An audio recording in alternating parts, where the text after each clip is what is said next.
It's another day in pandemic paradise, and I'm feeling hot.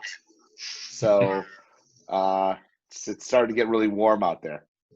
Oh, I thought you meant you were feeling hot.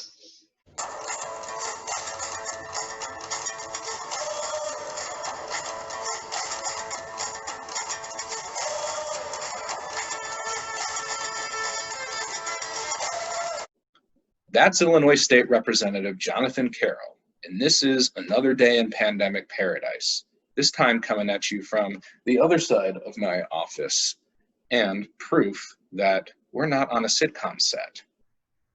Jonathan is on a mission to change the law that would stop certain schools from putting children with special needs into isolation rooms. In November, investigative reporting from the Chicago Tribune and ProPublica blew the lid off this decades-old practice, exposing Illinois' dirtiest kept secret. In this interview, Jonathan discusses legislation he's working on, his firsthand experience as a child in these isolation rooms, and I reveal that my son had a similar experience at schools in the North Suburban Special Education District right here on the North Shore. Okay, let's talk about a subject that has hit home for both of us. The state of Illinois' dirtiest kept secret, which is the practice of locking students with mental health disabilities in isolation rooms and the use of physical restraint, which have both caused injury, emotional trauma, and in some cases, death. The widespread use of these horrific practices only came to light because of that incredible story and reporting by the Chicago Tribune and ProPublica. When this story broke, the governor responded immediately with an emergency ban on these practices. So can you tell me a little bit about that and if that ban is still in place? It's not. There was, I mean, we've had conversations off air on this. I mean, I shared my story of dealing with this when I was a kid. I kind of wanted to put it out there that these are things that I experienced. It kind of led to sort of in a good way, an avalanche of people coming forward and talking about it and talking about how this impacted them. And along with Senator Gillespie, the two of us worked on legislation around this issue immediately. Like, I mean, literally the governor put the emergency orders forward. We got cracking on legislation and we put stuff together. In about April-ish, there's a thing called JCAR in Illinois, which is the Joint Commission on Rules. And there are times where that body can, put forth rules without needing legislative approval. And so it got kind of snuck in the back door that the governor's initial order was changed. And it kind of eased the restrictions that were put in by the governor's original order. And it was done in a very backhanded way. And it was done in a way that really frustrated me, because I was under the impression that we were all working towards a goal of getting this done. And then it went through the back door through JCAR, and then the rules, were done. And frankly, I didn't find out about this until about the day before the meeting, because had I known beforehand, I would have done everything in my power to try to kill that process. But And when was that meeting? I'm sorry? When was that meeting? It was like an April-ish. I don't know the exact date. Everything since the pandemic seems to be blending together into one day. Right. So it was then.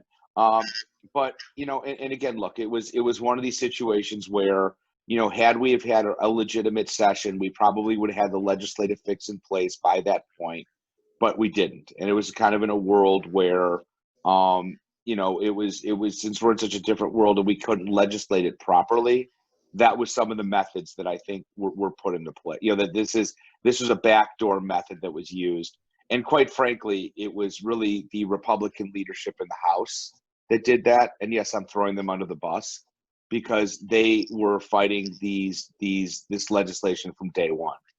And I have to tell you, I've been in this job for almost 3 years.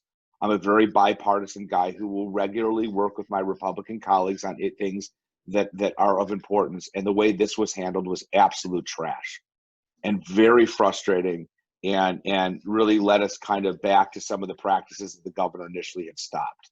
A bill was drafted during the last legislative session that the Tribune reported on, and it's been strongly opposed by a lobby group called Illinois Statewide School Management Alliance. The bill's being delayed, and I know you and many others are really pissed off about this. And there's a lot to unpack here. So can you talk about, so 3 things. What was in the bill? Who is Illinois Statewide School Management Alliance? And when will the bill be addressed again? Okay, so those are great questions. And so let me come back to that. So Senator Gillespie and I held a hearing downtown, which was pretty publicized. And then we held a second hearing, and then after we had to go to more of a virtual world, kept holding hearings. And we had groups like, now these are groups on the side of ending the practice, were like the social workers, the Equip for Equality, which deals with a lot of disability issues. We had several people at the table, and all of us came together and worked on legislation where everybody gave a little bit with the idea of getting a bill done, with the idea of this would be the first step in us getting to a point where these practices would end. Now, the School Management Alliance does this constantly. So they are represent school boards, principals, school administrators. So think of the teachers' unions are the teachers, the School Management Alliance is management. It's just, it's what the title says. And so they came along at the 11th hour, like they always do, on good legislation, and then they opposed major parts of it, which would kill what the legislation does. So what they opposed was, we had a thing where there was a mandated reporting, where within 24 hours of an incident, it had to be reported to the families. And of course, they came in and said, well, that's such a burden. You're creating such a burden. And our response is, well, no kidding. But the reason we're doing it that way is so you stop throwing kids in closets, stop putting them on the ground, and stop putting them in lots. Because if you have to report it, maybe you would actually start considering what the effects of these things are. And that was the language that we had come up with in agreement with everybody. Because we're like, that we're cognizant of the fact there are schools that still use this, and we want to phase it out over time. But how did that cause a delay, though? Well, there's 2 reasons there was a delay. First reason why there wasn't the omnibus bill. I mean, I think it's, I was quarantined for 14 days because I was exposed to COVID, and I was not in Springfield. So this is a bill that would have required so much lifting to get done through the omnibus. The House, it just wasn't quite there in the House to do that yet. Can you explain what an omnibus bill is a little more? Yeah, it's got a variety of different components to it. So it's like, there would have been this piece of it. There had been a school funding formula. Just a bunch of different things as one bill that would do a variety of things. So you basically think about it, it's like making a cake. It's like, frosting, cake, all the things that would go into a cake are into one bill. Mm-hmm. So it's not the individual ingredients, it's that way. And it would just, because I think because of the timing of it and the fact that I wasn't there and that we decided to hold off on the bill. And we're going to run it during what we call veto session in the fall. And we're going to run the bill, and it's going to pass in the fall. Because because I already know I have the votes to do it. And those people that aren't going to vote with me, well, they can do what they want to do. But this bill will be done in the fall. I mean, we're still going to make some minor tweaks, right, but I'm running the bill as is. And let me be very clear, David. The reason why we did it the way we did it, that the Senator Gillespie did the way we did it, is because we know whatever bill we're going to run has a really good chance of passing. We get that. But we wanted to do it in a way that was fair and encompassing and working towards the abolishment of these practices and doing it in a way that we gave sort of a lead in to do that. If the others knew that this lobbying group does come in and try to disrupt things at the 11th hour, weren't you prepared for that? Yes, and had I been in Springfield during the session days that we had a very reduced session. It would have been, I would have pushed the envelope more, but I wasn't there. And so you couldn't have a say remotely. Yeah, because the guy, the Will Davis, who was running the education omnibus bill, and I had a long conversation, and I explained it to him, and he says, "Look, he's like, if let's wait till you come back to do this." He's like, "Because there's a lot of moving parts here on the other stuff with the education bill that I really need to get this done." And why couldn't it have been a standalone bill? It will be. It's going to be a standalone bill in the fall because again, as a sponsor of the bill. I have to be there to run it. Yeah, I will run it as a standalone bill in the fall. That is the plan as of right now. Is it fair to say that the Illinois Statewide School Management Alliance took advantage of the COVID situation? 1,000%. That's what they do. They're snakes in the grass. They're dishonest. And let me give you an example, okay? And again, there was a bill by my really good friend, Rep. Kelly Cassidy. By the way, anybody out here who likes cannabis can thank Kelly Cassidy. Right. That was her baby. Yeah. Kelly Cassidy a couple years ago ran a bill to end school bullying. Okay, you think that's a real good thing, right? We shouldn't be bullying kids in school. Would you agree, David? That's a good thing. Yes. They opposed it at the 11th hour and did the same thing to her that they did to me. I'm having trouble understanding what the agenda of this lobbying group is. These are very common sense decisions, issues. Where are they coming at this from? Probably control. So they also, let me be clear, the School Management Alliance had a couple other groups, like the private schools that do special education were with them. So it wasn't just them per se. They had some other, as I said, lemmings, lackeys, whatever you want to call them, join in on their parade of BS. And that they have there's a couple for-profit schools that got involved with this. And it's disgraceful that these for-profit schools actually don't have an issue with this. I don't mean to laugh. I mean, it's a very serious matter, but it's just like the whole like fact that they would oppose something like this is just beyond frustrating.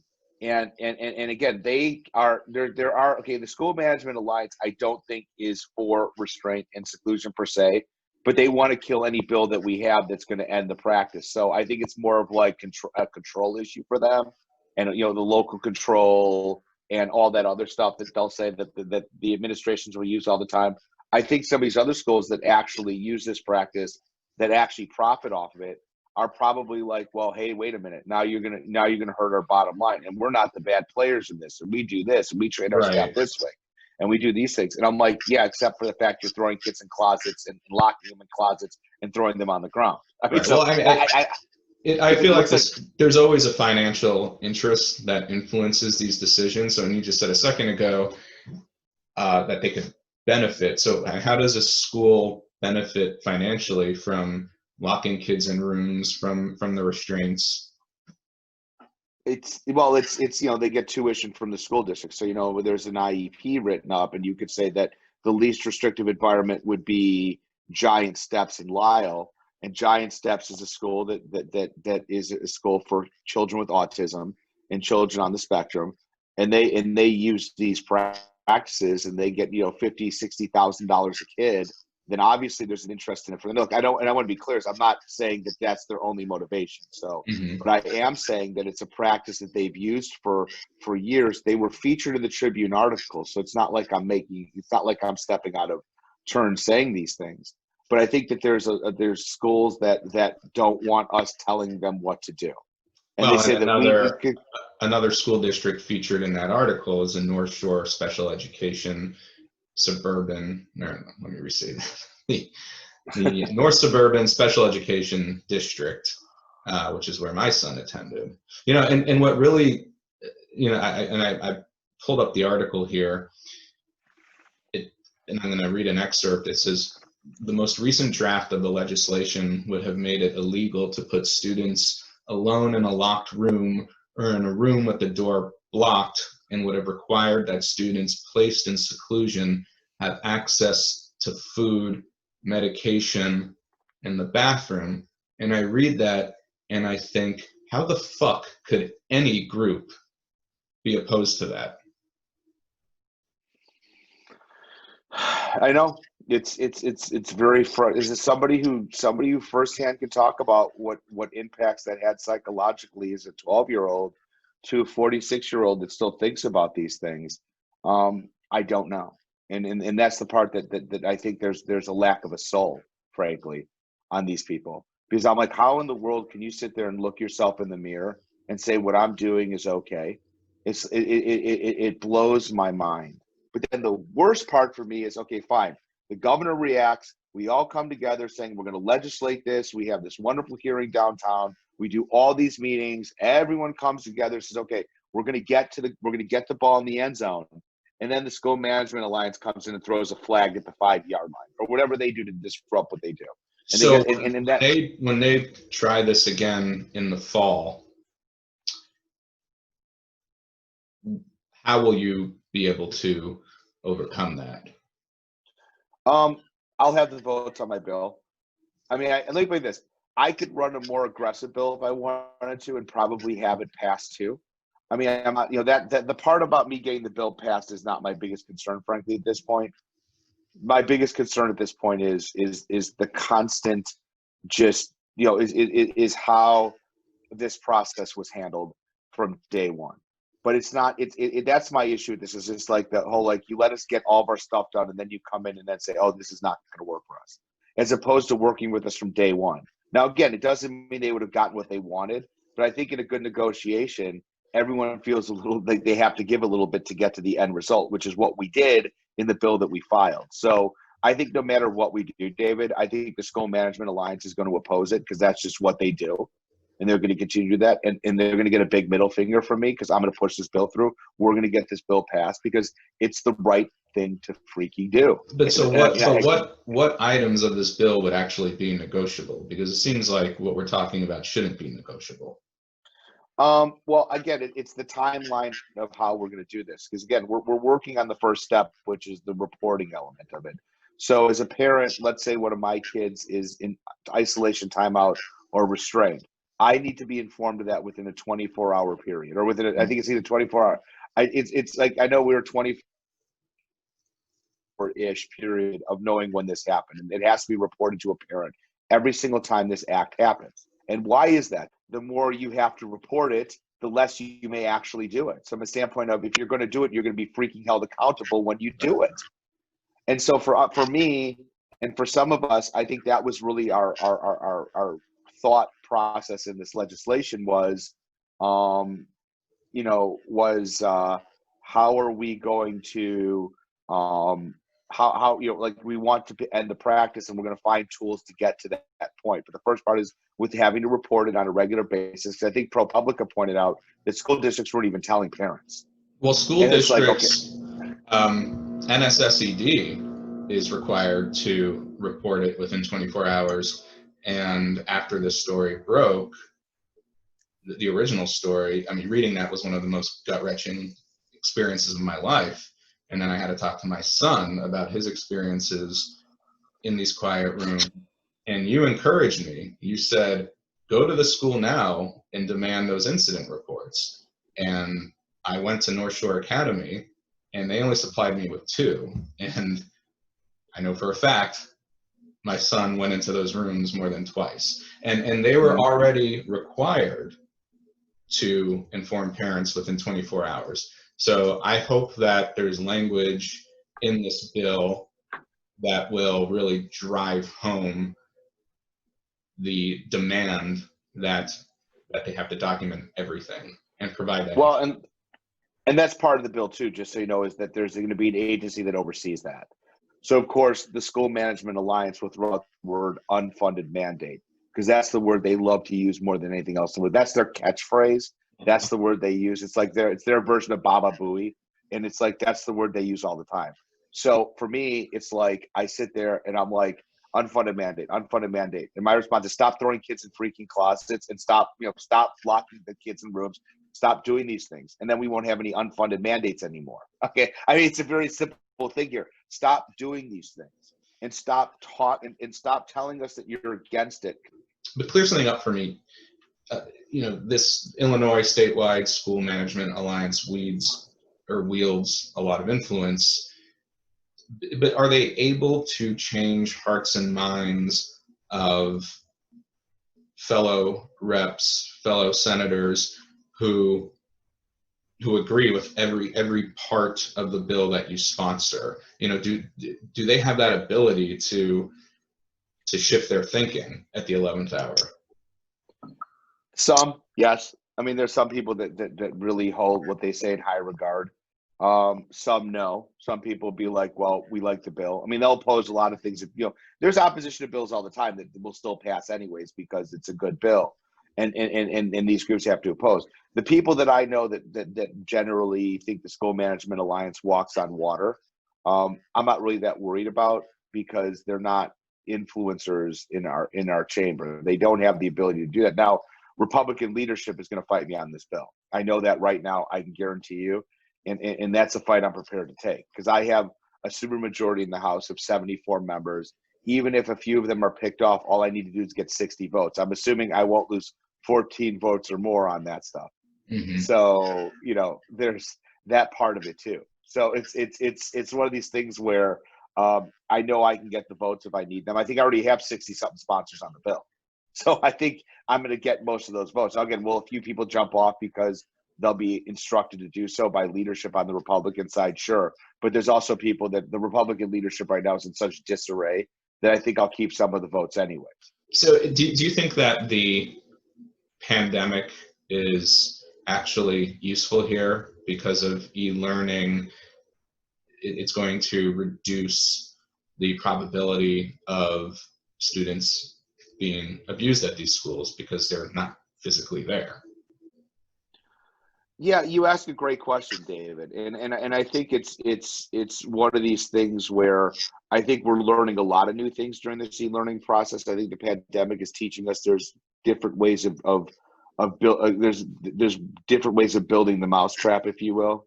But I think that at the same time I think we've learned a lot about it, and I think that potentially, due to the pandemic, maybe our concepts of physical contact and how we approach certain situations may be different now because of the fear of infection. I mean, it should be from a fear of being, just obnoxious and wrong, but let's just say that maybe we'll find a different way of doing these things. And from that, we can kind of move away from these practices. Because let me be very clear. There is no reason in the world whatsoever a child should be locked in a room alone when he or she is having a psychological episode, a behavior episode. You're treating our children like we treat our worst criminals in the world. And what people need to remember also is that, well, first of all, no child should ever have to experience that, but these are among the most vulnerable children because they have mental health disabilities. And so the very institutions that are supposed to protect them are causing harm. Absolutely. And that's exactly right. And it's like, I need to be able to trust my kid's school. I need to be able to trust where my kid goes or anybody's kid goes to be a safe environment. And then we learn about this. And the worst part for me is that schools weren't even talking about it. So they were doing these things and they were kind of like, let's just not talk about it kind of thing. And for me, it's like, why are we here? And I mean, some of the reasons that you hear are just so angering sometimes. Like, as an example, well, these are management techniques that we've been using for years. Well, that's great, except it's not. It's like there's no justification for me of doing that stuff. Right. And these practices of isolation and restraint are supposed to be used as a last resort, primarily when students are posing a safety threat to others or themselves, and often they're used as a first resort if a kid is mouthing off, if a kid isn't listening. And this has been, what that article illuminated, and I am so grateful for the reporters, is that this has been going on for decades in this state. Decades. And this state has, as you know, has had a history of corruption, and no one knew about this. No one knew about it. And I think this is worse than anything that's ever gone on here. I think it's certainly in the team photo of the worst things that I certainly have learned as a legislator. I was very frustrated with the Illinois State Board of Education because I'm like, how did this happen on your watch? I'm disappointed in the regional boards of education because where was it on their watch? I'm disappointed that there's actually human beings that watch this going on and didn't have enough of a soul to say maybe this isn't good.